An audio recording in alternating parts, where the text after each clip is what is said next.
Vivemos em uma sociedade que evolui em muitos aspectos, porém ela carrega dentro do seu núcleo familiar diversas questões culturais e de diversas ordens, a qual acaba tendo o episódio de violência, o feminicídio. Em 2026, assim como divulgado pelo Conselho Nacional de Justiça, no mês de janeiro, o Poder Judiciário recebeu mais novos 947 casos. Esse número se torna ainda mais alarmante se pensarmos que nem toda a violência que ocorre no núcleo familiar, ela resulta numa ação judicial propriamente dita. Nossa sociedade precisa reavaliar, pensar o que está ocorrendo na relação familiar, aonde a agressividade e aonde está sendo falha a educação das gerações e que está acarretando tamanha violência. Para tratarmos desse assunto, temos hoje como convidada Elis Alves, psicanalista, palestrante, e que irá contribuir novamente, já esteve em um episódio do Benicast, irá contribuir para analisarmos, debatermos sobre o tema. O Benicast está em uma nova fase, como vocês podem reparar, um novo estúdio, um novo cenário, uma nova logo também preparada para ampliar esse espaço de debate para a sociedade, temas relevantes e com profissionais que estão aqui para agregar conhecimento, que disponibilizar para toda a comunidade. E agradecemos a presença da Elis Alves, psicanalista, e muito obrigado por comparecer novamente no BNcast. Eu que agradeço, eu me sinto muito honrada de iniciar aqui sua nova fase. Me sinto honrada de fazer parte desse projeto, onde você traz assuntos tão relevantes e o quanto é importante para a sociedade. Não só falar do caso em si, mas falar do que é possível fazer para mudar esse olhar, né, para a sociedade, para nossas dores. Sim, antes de avançarmos no tema, me permita fazer a autodescrição em respeito às pessoas que possuem necessidades especiais visuais. Eu sou o Bruno Novaes, advogado, tenho em média 30 anos, estou vestido com um terno na cor azul marinho, a camisa cinza com botões, tenho à minha frente o meu celular, à esquerda, e um microfone, o ambiente, até o novo estúdio, vamos mostrar para todos.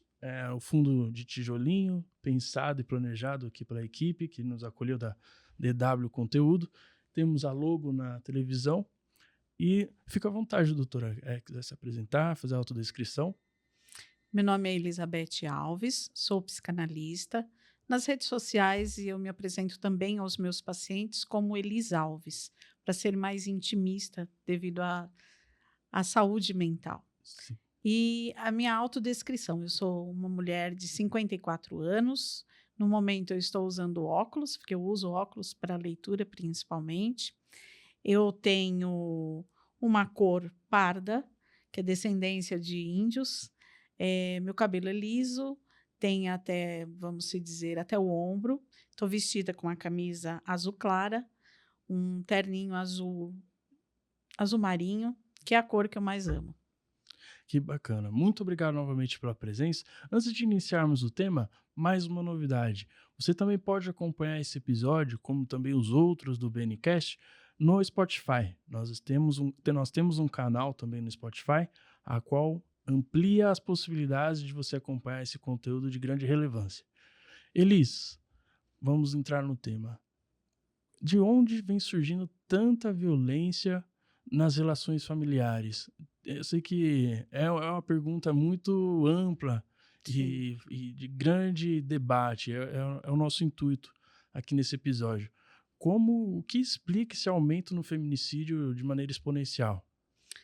Essa história em relação à figura feminina, ela vem desde, com os meus estudos eu vejo, vem desde a época de Adão e Eva, o simbólico de Eva, ela já foi julgada. Depois veio muito esse machismo, a mulher ela sempre foi subjugada, a mulher ela teve as questões de trabalhar em casa, cuidar dos filhos, ser submissa, financeiramente dizendo, inclusive, né? Então, isso vem de muitos anos, de séculos atrás. O que afetou para aumentar esse feminicídio? No século XXI, nos dias atuais, o que acontece tem a questão de redes sociais, tem as questões de gerações, culturalmente. Então, tem várias situações, cada caso é um caso. Mas essa agressividade, diante dos meus estudos, eu diria que o homem, ele desde quando é pititico, porque como Freud dizia, todo ser humano ele tem uma agressividade, que é até positiva, mas quando ele começa a agredir, é porque ele é subjugado e menino não chora, engole o choro, não pode ficar triste, não pode ter medo, e isso vai inflamando a se tornar uma raiva. De forma mais simplista, é assim. Nossa, é muito amplo. Então, podemos analisar que talvez os agressores de hoje é uma falta ali logo na primeira infância, o gerenciamento das emoções, essa Sim, impulsividade, da raiva, intensidade. A gente pode atrelar a isso, esses episódios de violência? sim. Ele pode ter vivenciado no núcleo familiar, de ver pai batendo em mãe, ou dos avós, ou dos irmãos batendo em esposas, em irmãs, porque a menina ela é obrigada a ficar calada e o menino é o macho, né? Tem uma frase que a minha avó dizia, minha avó nasceu em 1910, mais ou menos, e ela falava, ai, falava para o meu irmão, eu tenho um irmão do meio, ela falava assim: "Ah, filha, eu sempre falei que tem que segurar as cabritas porque meu bode está solto". Nossa. Ou seja, os homens, eles sempre foram, ela tinha orgulho, porque meu irmão sempre foi muito galinha, posso falar aqui, não tem problema nenhum. Então, isso eu estou falando dessa questão. Então, o homem ele sempre foi valorizado por ser o macho, né? Por ter o poder que o Freud falava, né? Sobre poder. Então, isso é bem antigo. Século XXI, as mães trabalhando muito, os filhos ficando em casa desamparados ou na escolinha. Esse tempo que a mãe fica ou que o pai fica, às vezes as crianças não se sentem vistos, não se sentem cuidados. Aí se torna agressivo. Pode se tornar agressivo. É uma questão que envolve o núcleo familiar, a nova composição familiar, e até acredito como um homem, aqui advogado, e também sou pai de um menino, o Benício, tem um aninho. E eu penso muito, até foi algo que motivou esse episódio, porque é necessário, aqui sem questões de ideologia política, Sim, não é a sim. nossa abordagem aqui, é uma abordagem técnica, e é necessário rever a posição, essa masculinidade a qual antigamente era vista e vangloriada, e hoje se adaptar ao novo cenário. E até vejo que está em nossas mãos a construção no futuro de um cenário mais respeitoso às mulheres e um cenário mais de maior segurança. Sim. Essa agressividade, doutor Bruno, deixo bem claro aqui que não vem só dos homens, é que nesse caso nós estamos falando sobre feminicídio. Mas essa agressividade também vem com as mulheres em relação a homens. Isso está se tornando comum. No caso de crianças, se o seu filho pega e joga seu celular lá, eu tô com raiva, você vai falar assim, para com isso? Ou você vai perguntar, de onde vem essa raiva? Me explica. Os meninos e as mulheres também, as meninas, eles não sabem nomear as emoções. Então, emoção reprimida de tristeza, de medo, pode se tornar uma raiva. Ele se sentiu desamparado pela mãe, ele descontar nessa futura namorada. Pode acontecer. Quando ele não se sente amado, ele tem raiva. Tanto a menina quanto o menino. É que o menino tem a força, né? E a sociedade contribui com isso. Sim. Bom, é interessante para quem está de casa, já a gente pensa no seguinte sentido: as vítimas de feminicídio, de violência, das diversas formas que podem ocorrer, tanto a agressão física, psicológica, financeira, ela pode fazer a denúncia, deve fazer a denúncia no canal 180, que é específico para denúncias desse caso de violência contra a mulher, e também procurar as delegacias competentes, tem as delegacias específicas, a delegacia da mulher, e relatar o quanto antes. Eu sempre acredito que a prevenção ela é muito importante, tão mais importante quanto punir os infratores.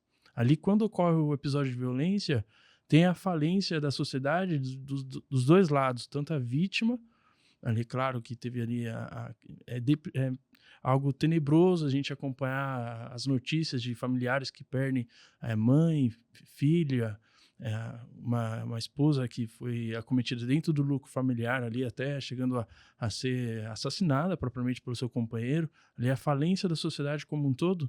E de outro lado também temos o agressor, que daí entra a questão da ressocialização. A sociedade espera como um todo uma reparação que talvez não é a função do direito. Então, ali a grande função do direito penal é a ressocialização. Então, quando chega a esse ponto, é a falência da sociedade de todos os aspectos. Ali é algo terrível. Então, por isso eu acredito muito na prevenção.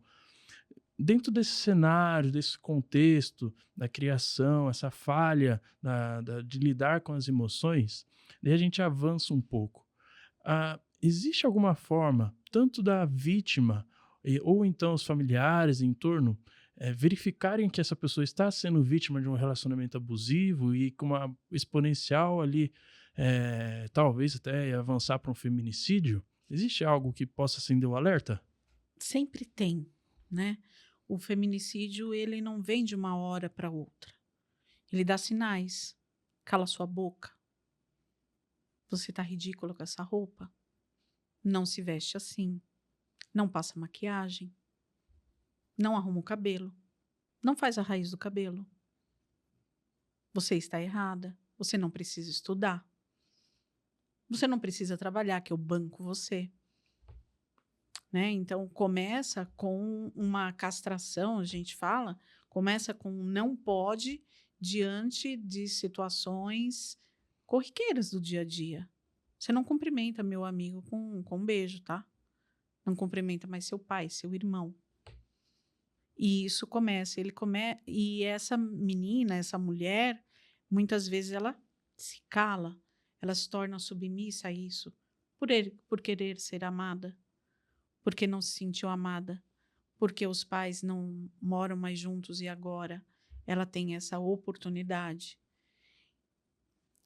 Você falou de como poderia. É saúde mental, isso. O Brasil e o mundo precisa de cuidar da saúde mental. Cada vez mais é essencial.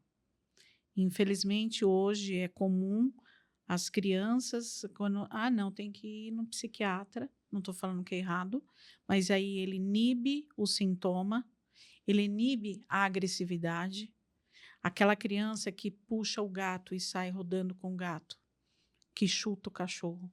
Por que você chutou o cachorro? Então, é ser olhado, ser visto. E essa menina também, ela perceber o que é inegociável, até qual ponto. E às vezes ela não sabe responder isso. Ela não sabe responder se ela gosta do azul ou do amarelo. O menino também. Para ser aceito, ele se torna agressivo. Então, tem várias situações assim que são profundas, são densas, e eu acredito que o ponto principal e inicial é nomear as emoções. Essa criança saber nomear. Por que você bateu no menininho, na amiguinha, no amiguinho? Por que você chutou o cachorro? Por que você apertou o passarinho? Uma criança de 2 anos, ela não sabe. Mas se você falar assim, olha, não pode porque machuca, ensinar ele a cuidar, não ele a ferir. E o exemplo, né, doutor? Sim. O exemplo é essencial. Sim. É extremamente relevante essa questão do acompanhamento da saúde mental. E a nossa sociedade, de uma maneira geral, ela vem evoluindo na aceitação de ter um profissional aliado à família de acompanhar, acredito eu. Ou É muito ainda sutil. é muito sutil essa evolução? É. É mais comum você ouvir Eu vou no psiquiatra, ele me dá um remedinho e eu já estou bem. Que seria só medicar, não entender e compreender o que é a proposta. Isso. Então, às vezes, é necessário um medicamento, mas muitas vezes você não precisa. O Dr. Guido Palomba, que ele é psiquiatra forense, né? E ele fala muito que se os filhos dele ele não levaria no psiquiatra. Qual o motivo? Ele explica isso muito, em vários podcasts. E ele fala sobre isso, de você levar o seu filho num psiquiatra, mas você precisa cuidar da causa. O medicamento, que muitas vezes é necessário, ele vai inibir esse sintoma, ele vai tratar, mas e o que está por trás disso? Que é disso que a gente está falando. Dessa raiva reprimida, dessa tristeza, desses medos. Então, você não pode demonstrar medo porque você é homem. Você não pode demonstrar que você é inseguro porque você é homem. E todo esse gerenciamento de emoções que é falho e acaba derrocando ali numa convivência com atrito com a sua companheira. Essa questão do psiquiatra, a gente pode compreender então que o psiquiatra, a função dele, eu sou advogado leigo nessa parte de saúde mental, mas seria medicar os sintomas. E Isso. é interessante até por uma questão de evolutiva, entender as causas, o que está acontecendo para ter esse tipo de comportamento. Sim. O psiquiatra é mais comum, tá? Tem excelentes psiquiatras também. Inclusive, eu tenho um grande mestre, que é o Jorge Forbes, que ele é psicanalista e psiquiatra. E ele fala disso, de cuidar da saúde mental. Mas como um todo. Primeiro, você passar num psicólogo, num psicanalista, e de entender por que você está sentindo isso. Será que você tem um transtorno? Nós falando de agressividade, existe um transtorno passivo-agressivo. Ele é um transtorno de personalidade, ou seja, muitas vezes ele precisa ser tratado com tratamento medicamentoso e mais a terapia, né? Ou com psicólogo, aliado. Entendi. Por quê? É aquela pessoa que é muito passiva, se você concorda com tudo, aí eu falo, não pode. Aí você se torna um furacão de ódio.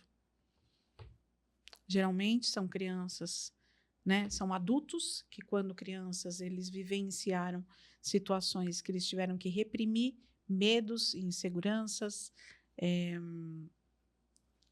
sentimento de abandono, e ele desenvolve isso. Aí, na fase adulta, ele se torna e pode chegar ao feminicídio, ou vice-versa. É muito complexo essa questão da mente humana e que a mente comanda as nossas atitudes, e a gente vê a notícia ali cada vez mais próximo de nós. A percepção que são casos isolados, casos distantes de violência doméstica, essa percepção, cada ano que passa, cada dia que passa, ela diminui. Esse episódio até foi uma inspiração que falei, não, temos que trazer isso para o BNCast para conversar. Mas foi o caso que ocorreu, o triste caso que ocorreu em São Bernardo. E me tocou muito porque era ali no episódio do shopping, na Vivara, a moça trabalhando, foi ali assassinada pelo ex-companheiro. E por coincidência, era o local até onde eu saía da escola e eu almoçava. Estudava ali no Wallace, na região. Então, essa percepção que está distante, ela já não cabe mais na nossa sociedade. Então, é de extrema importância ter esse cuidado de avaliar as emoções das gerações, as nossas também, ter esse cuidado de, de onde está vindo esse pensamento. Sim. E ter um acompanhamento de um profissional da saúde mental. E, por exemplo, citando um caso desse, geralmente, feminicídios geralmente são de pessoas de próximas. Sim. Então, isso, de alguma forma, ele falava já não pode e tudo mais. Isso é o quê? Você não pode falar não. São homens que não sabem lidar com a frustração. São homens que tudo era dado. Ou não, eu vou e eu tomo do jeito que for preciso. Eu não sei lidar com o não. Né? E isso é na infância. E é muito recorrente, é claro que a gente não podemos generalizar porque cada caso tem uma Sim, peculiaridade. isso. Mas as histórias de feminicídio, inclusive esse caso do shopping de São Bernardo, tem essa linha histórica de um término de um relacionamento Uhum. e que o ex-companheiro não aceita ali o encerramento e que ocorre até uma perseguição. E é algo que a gente entra nessa questão da mente humana, né? São jovens, poderiam estar ali refazendo sua vida. Claro que nós conversamos até no episódio anterior da questão do divórcio. Sim, Então tem essa questão do luto, que recomendo todos assistirem o outro episódio também, que é de grande valia os conhecimentos que a Elis nos trouxe. Então tem essa questão do luto, do encerramento de um relacionamento, mas sim, são jovens, ele poderia sim, seguir sua vida. Mas a forma de não saber lidar com a frustração é maior do que essa visão de um mundo futuro. sim. Não pode. Você não pode falar não para mim. Eu não aceito. E aí acontece esse tipo de situação. É um poder, né? É aquilo que eu te falei, quando Freud falava sobre o homem tem o poder e tudo mais. Na época, em 1890, 1900, era assim. Depois, os pós-freudianos, vários falam disso. Nós falando até sobre teóricos, o Contar de Caligares, Maria Homem, ela é bem famosa aqui no Brasil, é uma psicanalista, esposa do Caligares, que foi um que eu admiro muito. Ele tem um livro, inclusive, que fala sobre coisa de menino, coisa de menina. É eles conversando, até indico para vocês que quiserem saber mais sobre o Desculpa, qual é assunto. o nome? Coisa de menino, Coisa de menino? coisa de menina. Certo. É ele e ela conversando sobre isso com um olhar psicanalítico, mas é não só para psicanalistas, né? Interessante. E isso foi em 2019, 2018 ele escreveu, né? Então, assim, é gritante isso. E agora, no século XXI, isso está mais ainda com rede social. Sim. Comparação. Eu me comparo a você, eu vejo você, eu sempre vejo você feliz. E aí esses homens também não dão conta, porque quando a mulher ou o homem se separa, o que que ele faz? Posta em rede social. É o primeiro Eu indício, estou né? lindo, né? Eu Sim. estou maravilhoso, mesmo que seja aqui dentro do É. podcast, mas filme, fala que está lindo, maravilhoso, que está super feliz. E isso também gera uma agressividade, vai reprimindo isso, e aí ele se compara, aí gera ansiedade e pode gatilhar situações que estão reprimidas. Isso também acontece.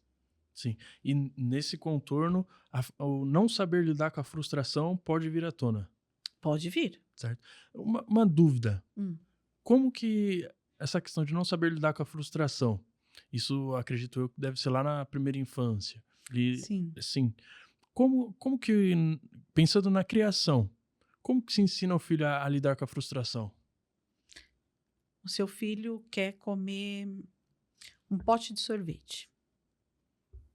Ele tem 2 anos e 3 anos. Aí você fala, não pode, filho. E ele começa a berrar e se joga no chão. Por quê? O ser humano vive pelo princípio do prazer. Você quer tudo para que te dê mais facilidade, te dê mais prazer. A criança mais ainda. Só que ele não sabe lidar com o não. Ele não pode. Por que não pode? Você vai explicar para ele por que não pode. Sentar, olho no olho. Não é você ficar grande e ele pequenininho, para você não ser subjugado. Não pode, filho. Por quê? Um exemplo de animais. Por que bater no animal? Porque o que você está com raiva? Às vezes ele fala que não é que ele está com raiva do animalzinho. Então, lidar com a frustração é lidar com as regras. O meu direito vai até onde chega o seu. Eu não posso passar essa linha. Mas aí não é ensinado isso, essas regras da sociedade, do ser humano mesmo, de mostrar que o ser humano ele precisa ter um limite. Sim.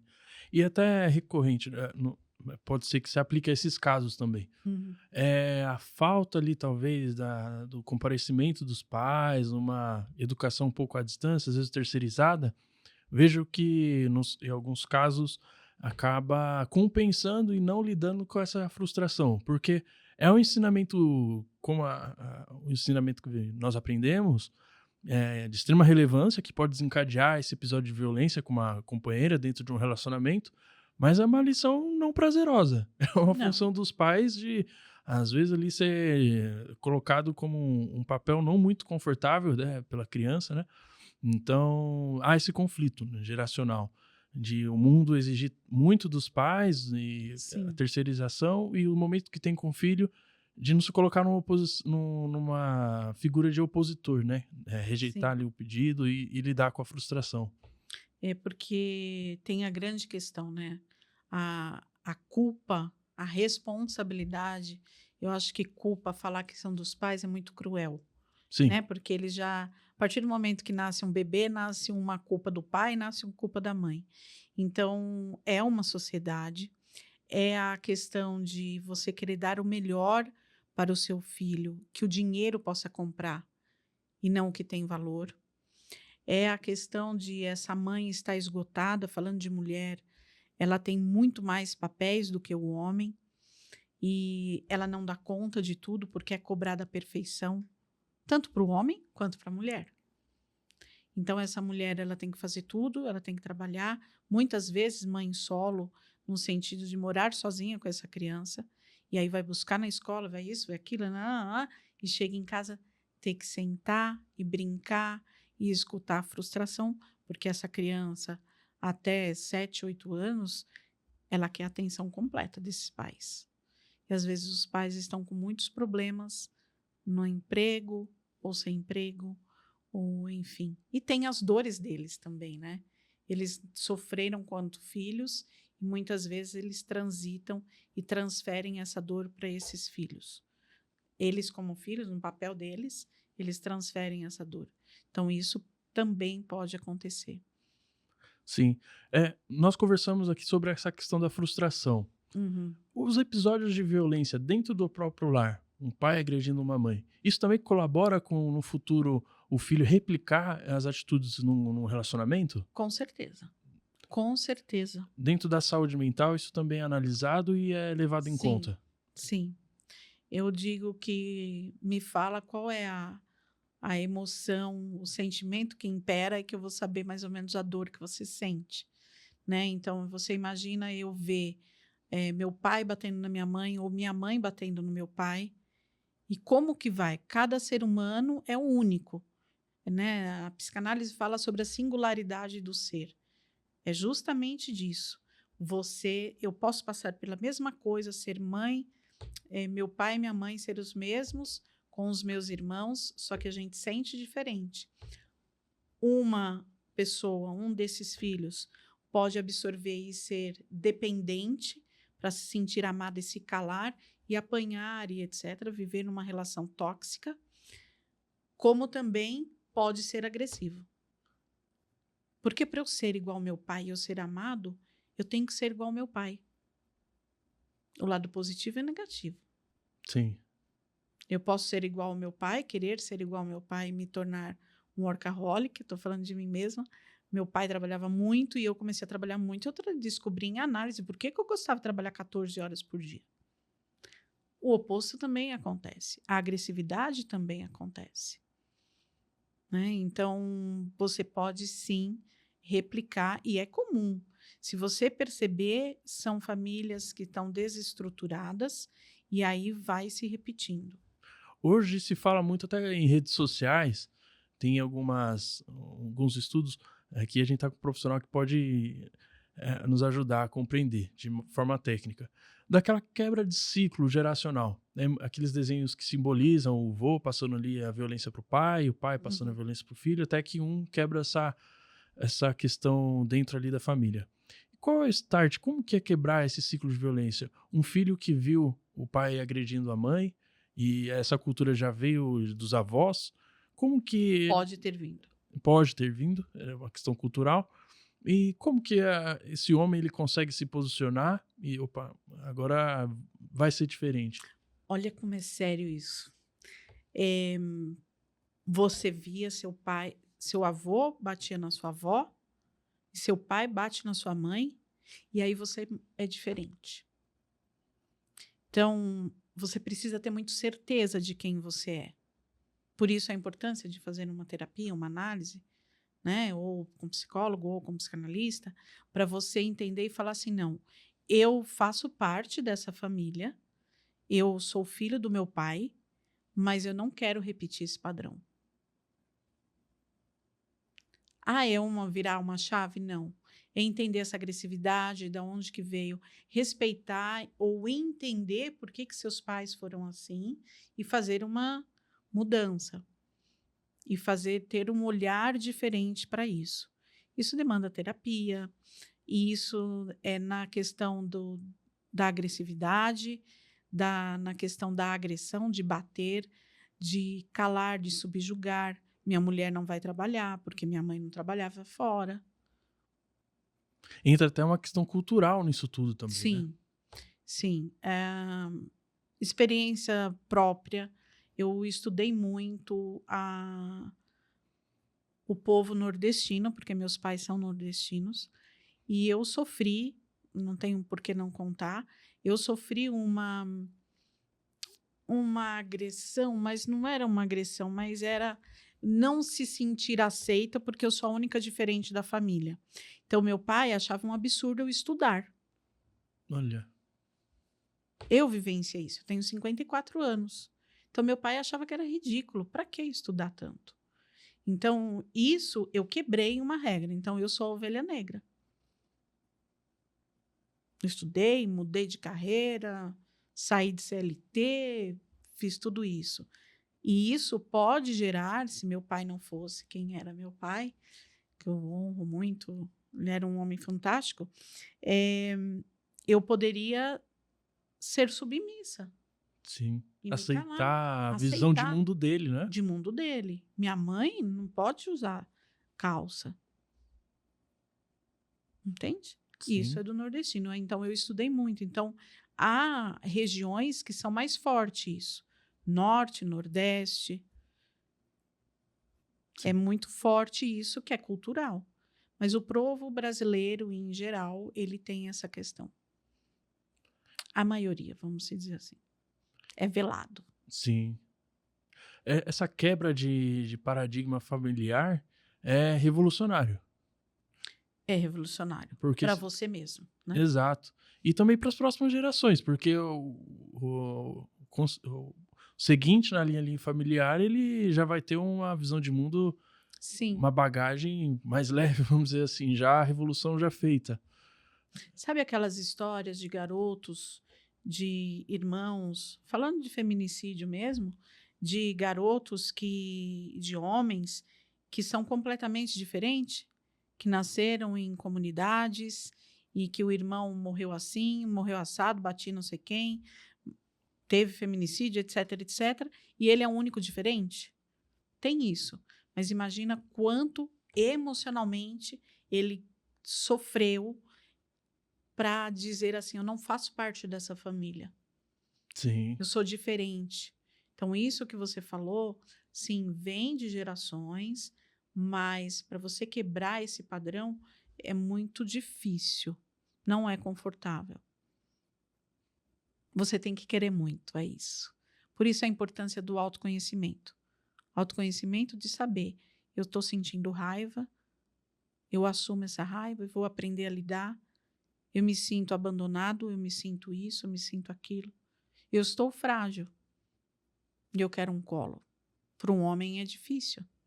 Dificilmente o homem fala isso. Que é um fraco. Não, não é. Essa questão do homem também em ser pela sociedade de não permitir o homem se colocar nessa posição, ela alimenta, na minha visão, alimenta o machismo. Sim. Alimenta. Alimenta o ser agressivo. O homem pode, a mulher não. Então, isso, como eu te falei desde o início, isso é de séculos que vem sendo alimentado e vem sendo administrado de forma diferente. A mulher se revelou e foi indo, foi conseguindo o espaço dela e hoje está perdido. O homem muitas vezes não sabe qual é o papel dele e às vezes se torna essa agressividade.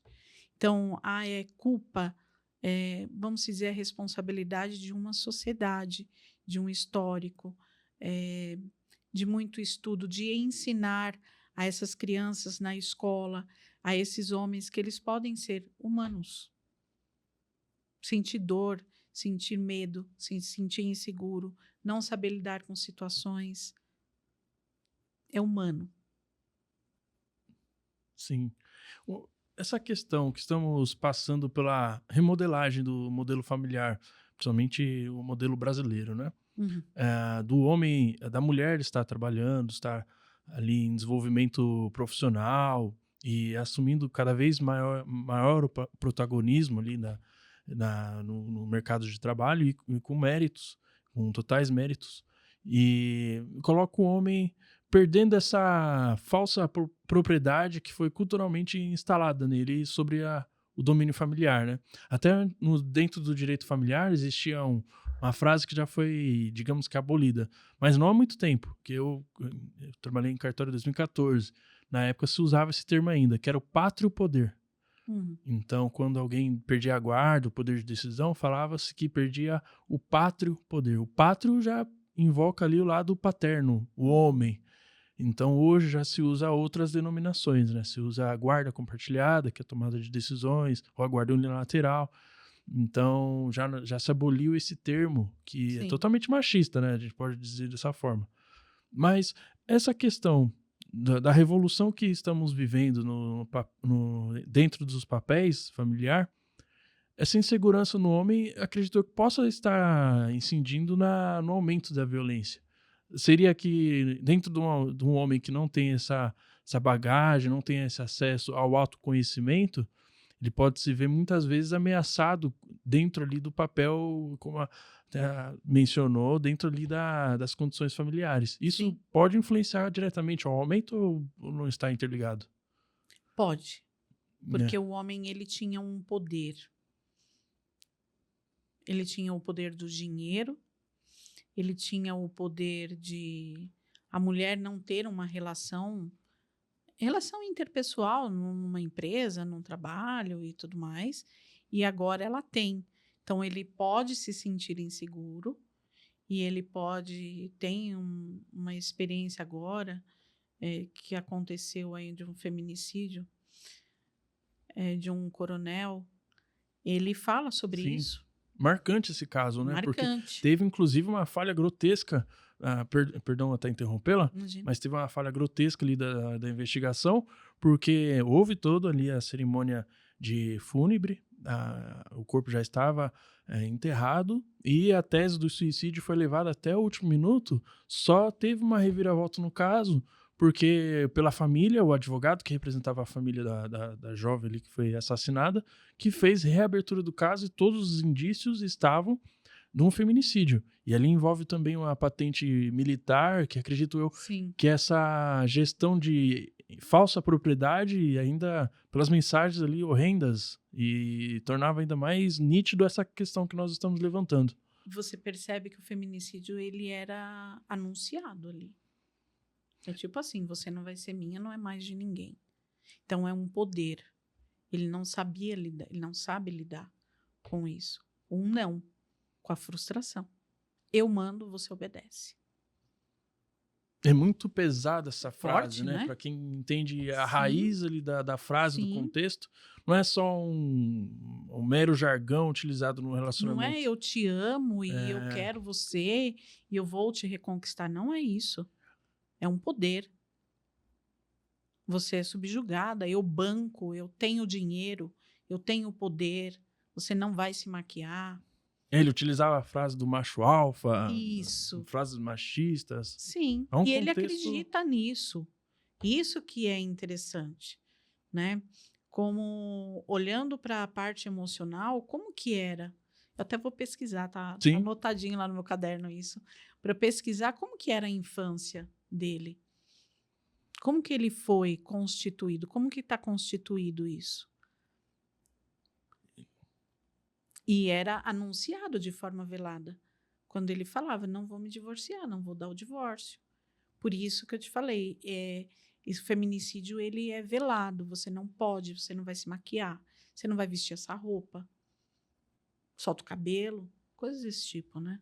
Sim, um domínio, né? Vai Um ganhando domínio. ali ao redor e depois Isso, termina com o trágico final, que é sim. ceifar a vida da esposa. E emocionalmente, às vezes, o bater é dos menores. São anos de agressões com palavras, de diminuir, de menosprezar, de deixar a pessoa adoecida, né? E até nos bastidores, preparando o episódio, nós conversamos algo que é até interessante trazer à tona. É, a violência psicológica, ela é tão grave quanto esse final da violência Sim. física propriamente.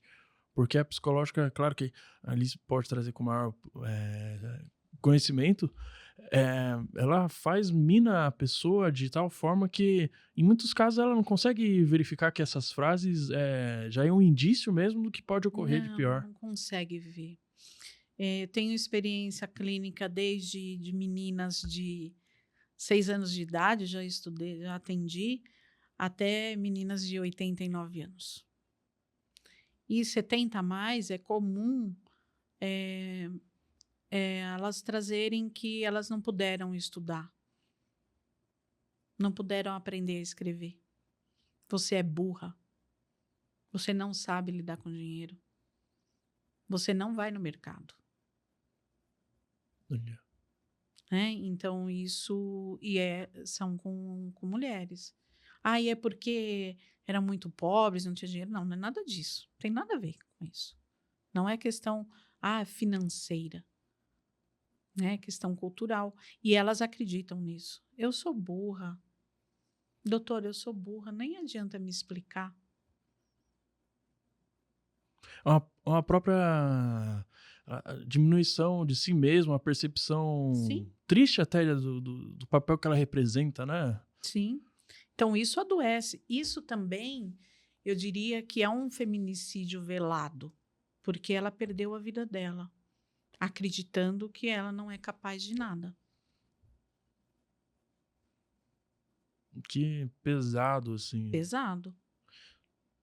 Sim. É muito delicado esse tema. Ele desenvolve vários aspectos ali da nossa sociedade, aspectos culturais. Acredito que uma paciente, nesse caso, com a idade mais avançada, ela viveu toda essa transformação.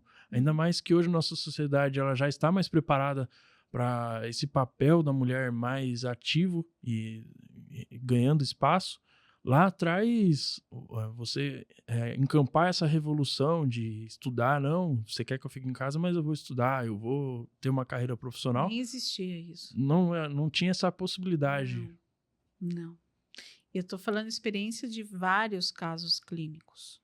Sim, Não foi um. Não estou falando específico de um, são vários. É muito triste isso. Então, a dor não é só a dor física. A emocional também afeta demais essas mulheres. a violência psicológica. Violência psicológica. Sim, E acredito, você falou sobre papéis, é importante dizer que às vezes tanto o homem quanto a mulher perde, não sabe qual é seu papel. O que eu oriento nesse sentido? Os pais dessas crianças, desses adolescentes, de sentar um com o outro e entender como é o momento agora e como que está o mundo aí fora. E como que eu vou falar com meu filho sobre isso? Sentar esse pai e essa mãe e se entender também, que às vezes nem eles sabem nomear as dores deles. porque entra aquela questão inicial que nós levantamos da gerenciamento das emoções ali. Isso, de saber nomear. Às vezes não tem nem linguagem para descrever o que está sentindo. Eu posso estar falando coisas sem base Uhum. técnica, mas as emoções nós não controlamos elas, nós sentimos e temos que ali, a partir disso, saber Saber lidar, administrar, administrar. né? A emoção ela vem antes do sentimento. Sim. Eu sinto a emoção da raiva, da tristeza, igual aquele filme, né, Ele é Divertidamente. maravilhoso esse filme. Maravilhoso, o 1 e o Maravilhoso. 2. Sim. Então, a tristeza faz parte do ser humano. Mas como que eu administro isso? Eles são importantes, a tristeza, a raiva. É importante para a gente sentir. Mas eu saber nomear isso. Ou não pode ter raiva, é pecado. Existe também a religião por trás. Né? Tem uma religiosidade muito grande. Então, você não pode ter raiva. Não pode ficar triste. O Papai do Céu fica triste com você. Aí ele guarda, enfia embaixo do tapete. Aquela raiva, enfia embaixo do tapete. Aí isso vai se tornando um sentimento de eu não posso mostrar que eu tenho medo, que eu estou triste, que eu estou com raiva. Isso não é normal eu sentir. Algo de diferente Não está é normal, eu acontecendo. estou errado. Eu não Sim. posso sentir. É igual a menina, síndrome da boazinha. Para você casar e viver bem, é só você falar sim, sim, sim. E tá tudo certo, tá tudo certo. Aí ela vai reprimindo, vai reprimindo. Sim. Passamos por uma revolução aí nos papéis de cada um dentro das suas configurações familiares, que também vem passando por várias modificações, mas como sempre prego aqui no BNCast, é importantíssimo o acompanhamento de profissionais como a Elis Alves, traz um ensinamento para nós gigantesco. É importantíssimo sabermos lidar com as nossas emoções e dentro de todo esse cenário que nós vivemos, entender o que está acontecendo. Né? Ali a gente senta, assiste um jornal, o noticiário, vê um aumento estrondoso de casos, mas o que está acontecendo? O que está ali? Nós assistimos a ponta do iceberg, o que está debaixo do mar. Isso é interessantíssimo, até para preparar as próximas gerações, né? Sim. E quebrar esse ciclo, como mencionamos aqui, e termos uma sociedade mais segura e relacionamentos mais tranquilos, né? Saudáveis, né? Saudáveis, essa é a palavra. Nós Saudáveis. podemos vivenciar de forma leve, de forma feliz. Não de uma forma tipo poliana, que tudo é perfeito. Sim, sim. Mas saber administrar isso, né? Saber olhar para isso. Então, quanto mais você se conhece para você entender o que você sente, mais você consegue entender. Eu estou com um ódio mortal daquela pessoa. O que será? Por que ela está me afetando? Ela não fez nada. Às vezes até dentro do contexto ali acaba representando ali as Sim. questões não tratadas ali, né? Sim. É igual a namorada, ela fala que não gosta de um lanche. Pá! Dou um tapa na cara dela. Dou um murro.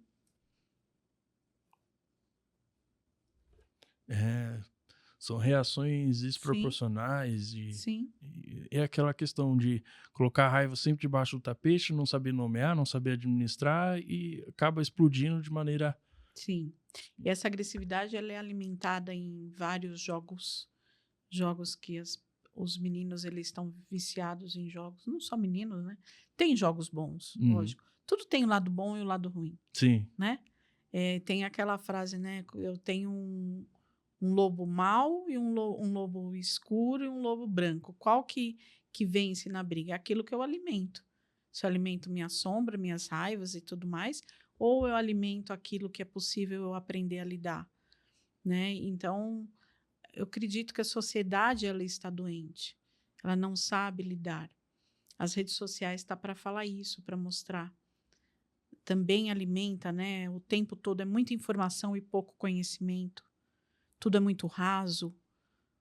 Eu vou fazer um texto, eu não sei escrever um texto. Então, se eu não sei nem escrever um texto, eu não sei minha emoção. Eu não sei me ler. Sim. E aí eu desconto no outro minha frustração. Você não está fazendo o que eu quero?